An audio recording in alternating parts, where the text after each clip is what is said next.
Sandra Thomas ആമുഖമൊന്നും ആവശ്യമില്ലാത്ത നടിയാണ്, നിർമ്മാതാവാണ്, അങ്ങനെ എല്ലാത്തിലുമുണ്ട്. അവരുടെ നിലപാടുകൾ വളരെ ശക്തിയുക്തം ആണ് എന്ന് കൂടി നമുക്ക് പറയാം. ഇപ്പോഴവരുടെ അവർ വീണ്ടും സംസാര വിഷയമായിട്ടുണ്ട്. കാരണം പർദ്ദ ധരിച്ചുകൊണ്ട് പ്രൊഡ്യൂസേഴ്സ് അസോസിയേഷൻ്റെ നാമനിർദ്ദേശ പത്രിക സമർപ്പിക്കാൻ വേണ്ടി എത്തിയിട്ടുണ്ട്. ഈ പർദ്ദ ധരിക്കുക എന്നുള്ളത് പലതിനുമെതിരെയുള്ള അവരുടെ പ്രതിഷേധം കൂടിയാണ്, അല്ലേ മാഷെ? തീർച്ചയായിട്ടും സാന്ദ്ര തോമസ് ക്രിയേറ്റീവാണ് എന്ന് എനിക്ക് തോന്നി. കാരണം അവരുടെ അഭിനയത്തിലും അവരുടെ സിനിമാ നിർമ്മാണത്തിലും അവരുടെ നിലപാടുകൾ വെട്ടിത്തുറന്ന് പറയുന്നതിലും അവരുടെ പോരാട്ട വീര്യത്തിലും ഒക്കെ ഉണ്ടായിരുന്ന ഒരു തനിമയുണ്ട്. ആ തനിമ അവർ ഈ പ്രതിഷേധത്തിലും കാണിക്കുന്നു എന്നാണ്. ഇപ്പോൾ നിർമ്മാതാക്കളുടെ സംഘടനയിൽ തെരഞ്ഞെടുപ്പ് നടക്കാൻ പോകുന്നു. ആ തെരഞ്ഞെടുപ്പിൽ തീർച്ചയായിട്ടും നിലവിലുള്ള നേതൃത്വത്തിനെതിരെ നിരന്തരമായി കലഹിച്ചുകൊണ്ടിരുന്ന ഒരാളാണ് അവർ.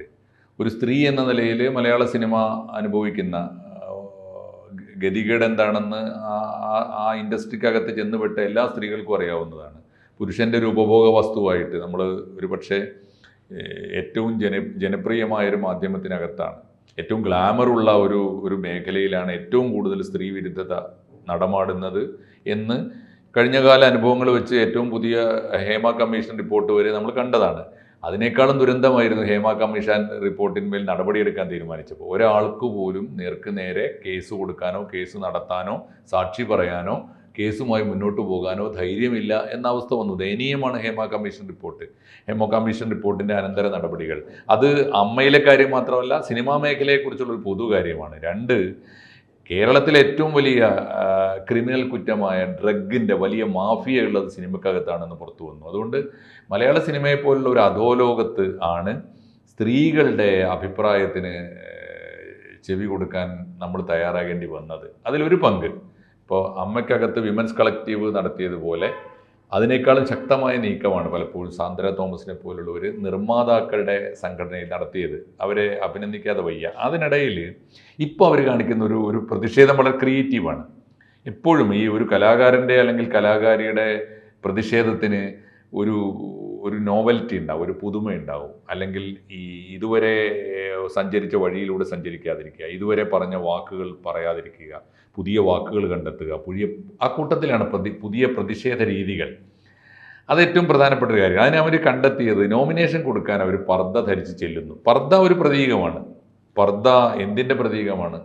പർദ്ദയെ ലോകം തിരിച്ചറിയുന്നത് അതൊരു സ്ത്രീ വിരുദ്ധതയുടെ പ്രതീകം തന്നെയാണ്, യാതൊരു തർക്കവുമില്ല. ഈ സ്ത്രീക്ക് മാത്രം ശരീരം മുഴുവൻ മൂടി നടക്കണം എന്ന് പറയുന്നതിൻ്റെ പിന്നിൽ അതൊരു അറേബ്യൻ കോസ്റ്റ്യൂമാണ്. ബേസിക്കലി ഒരു മരുഭൂമിയുടെ വസ്ത്രധാരണമാണ്. മരുഭൂമിയിലെ ആണിനും പെണ്ണിനും ഈ മരുക്കാറ്റിൽ നിന്ന്, ചുടുകാറ്റിൽ നിന്ന് രക്ഷ നേടാൻ, അതുപോലെ മണൽ പറന്നു വന്നിട്ട് ശരീരം മുഴുവൻ വന്ന് വീഴും. അപ്പോൾ അതിൽ നിന്ന് രക്ഷ നേടാനുള്ളൊരു സമ്പ്രദായമാണ്. അത് ഈ സുഖശീതളമായ കേരളം ഉൾപ്പെടെയുള്ള അന്യനാടുകളിലേക്ക് ഇറക്കുമതി ചെയ്യേണ്ട ഒരു കാര്യമില്ല.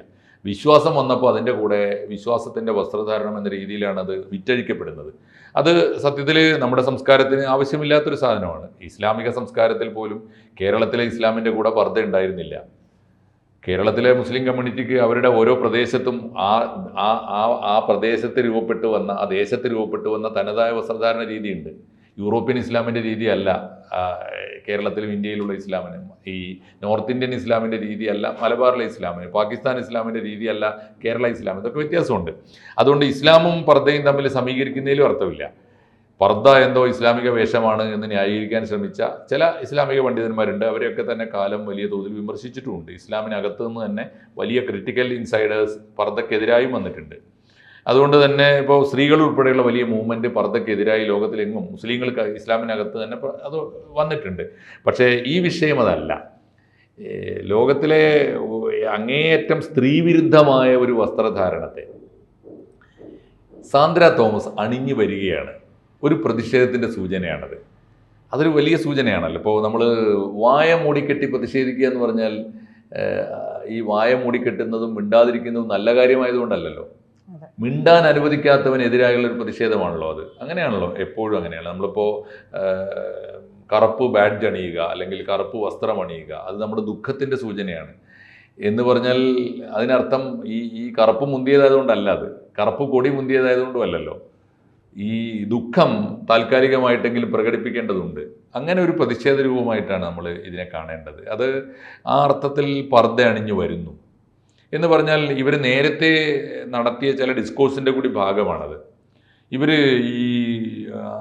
ഈ നിർമ്മാതാക്കളുടെ സംഘടനയുടെ നേതൃത്വത്തെക്കുറിച്ച് പറഞ്ഞത് അവരോട് സംവാദം പോലും സാധ്യമല്ല. വിയോജിപ്പുകൾ പറയാൻ ചെന്നാൽ അവരുടെ ബോഡിയിൽ ആദ്യം സഹിക്കാൻ പറ്റാത്തത് അവരുടെ നോട്ടമാണ്, അവരുടെ ഭാവമാണ്, അവരുടെ ബോഡി ലാംഗ്വേജാണ്. ഞാനൊരു സ്ത്രീയാണ് എന്ന് എന്നെ നിരന്തരം ബോധ്യപ്പെടുന്ന മട്ടിലാണ് അവരുടെ രീതി മുഴുവനും, അവരുടെ പെരുമാറ്റം, അവരുടെ നോട്ടം. അതുകൊണ്ട് തൽക്കാലം അതിനെ പ്രതിരോധിക്കാൻ ഞാൻ ആദ്യം വേണ്ടത് എന്നെ ആകെ മൂടുന്ന ഒരു വസ്ത്രധാരണവുമായിട്ട് ചെന്നിട്ട് അതാണ് ഇവരോട് പെരുമാറേണ്ട ആദ്യത്തെ രീതി എന്നാണ്. അതൊരു ഒരു പ്രഖ്യാപനമാണ്, കടുത്തൊരു പ്രതിഷേധം കൂടിയാണത്. ആളുകൾ അറിയേണ്ടതുണ്ട്. ഇവരുടെ മുമ്പിലേക്കൊക്കെ പോകുമ്പോൾ മനുഷ്യൻ പർദ്ദയിട്ട് മൂടിയില്ലെങ്കിലേ അത്ഭുതമുള്ളൂ എന്നാണുള്ള അർത്ഥം. പർദ്ദയെങ്കിലും കൊണ്ട് മൂടിയില്ലെങ്കിൽ ഇവരുടെ മുമ്പിൽ ചെന്നിരിക്കാൻ വയ്യ. അത്ര മാരകമാണ് ഇവരുടെ കണ്ണുകൾ, അത്ര മാരകമാണ് ഇവരുടെ നോട്ടം, ഇവരുടെ ഭാവം, ഇവരുടെ വാക്കുകൾ എന്നാണല്ലോ അതിനർത്ഥം. ഈ സാന്ദ്ര തോമസ് ഈ ഒരു വസ്ത്രം ധരിച്ചുകൊണ്ട്, പർദ്ദ ധരിച്ചുകൊണ്ട് എത്തുമ്പോൾ അത് പ്രൊഡ്യൂസേഴ്സ് അസോസിയേഷൻ്റെ വധവിനോട് ചേർന്ന് പോകാൻ പറ്റാത്തത് കൊണ്ടാണ്, അത് മാഷ് പറഞ്ഞതുപോലെ. പക്ഷേ അതിനേക്കാൾ ഉപരി സാന്ദ്ര തോമസ് ഇത് ചെയ്യുമ്പോൾ അത് ലോകത്താകമാനമുള്ള സ്ത്രീകൾക്ക് എന്ന് കൂടി നമുക്ക് കണ്ടുകൂടെ. കാരണം സ്ത്രീകളോട് എല്ലായിടങ്ങളിലും പൊതുവായിട്ട് ഇടപെടുന്ന ഒരു രീതി, ആ രീതിയുടെ ഭാഗമായി അവരോടുകൂടി പറയുകയാണ് സാന്ദ്ര തോമസ് എന്നുകൂടി നമുക്ക് വ്യാഖ്യാനിച്ചുകൂടി.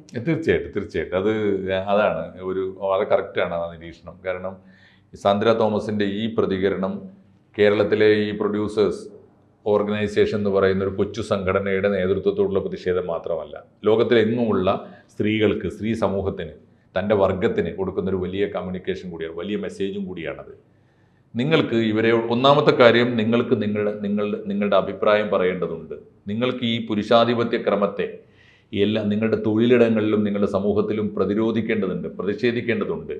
അതിന് നിങ്ങൾക്ക് സ്വീകരിക്കാവുന്ന പല മാർഗങ്ങളിൽ ഒന്നാണ് ഞാൻ സ്വീകരിക്കുന്നത്. നിങ്ങൾക്ക് ആപ്റ്റായി തോന്നുന്ന ഏറ്റവും ശക്തമായ ഉപാധി നിങ്ങൾ സ്വീകരിക്കണം. പ്രത്യേകിച്ച് ഇപ്പോൾ സിനിമാ മേഖലയിലെ സ്ത്രീകൾ ഒക്കെ വളരെ ഉദാരമായി ചിന്തിക്കുകയും വളരെ എക്സ്പോസ്ഡ് ആയിട്ടും വളരെ ഫ്രീ ആയിട്ടും വസ്ത്രം ധരിക്കുകയും ചെയ്യുന്നവരാണ്. ഇപ്പോൾ അമ്മയുടെയും ഒക്കെ യോഗങ്ങളിൽ, സമ്മേളനങ്ങളിൽ, അവരുടെയൊക്കെ ആഘോഷങ്ങളിൽ, ഷൂട്ടിംഗ് വേളകളിൽ, ലൊക്കേഷനുകളൊക്കെ നമ്മൾ കാണുന്നതാണ്. വസ്ത്രധാരണത്തിന് അവർക്ക് പ്രത്യേകിച്ച് യാതൊരു നിബന്ധനയും അവർക്കില്ല. ഒരു പക്ഷേ ഈ കേരളത്തിൻ്റെയൊക്കെ ഒരു പാരമ്പര്യ രീതി പോലും അവർ പിന്തുടരാറില്ല. അവർക്ക് ചിലപ്പോൾ ഗ്ലോബൽ രീതിയാവാം, അത് യൂറോപ്യൻ ആകാം, വെസ്റ്റേൺ ആവാം, എന്തും.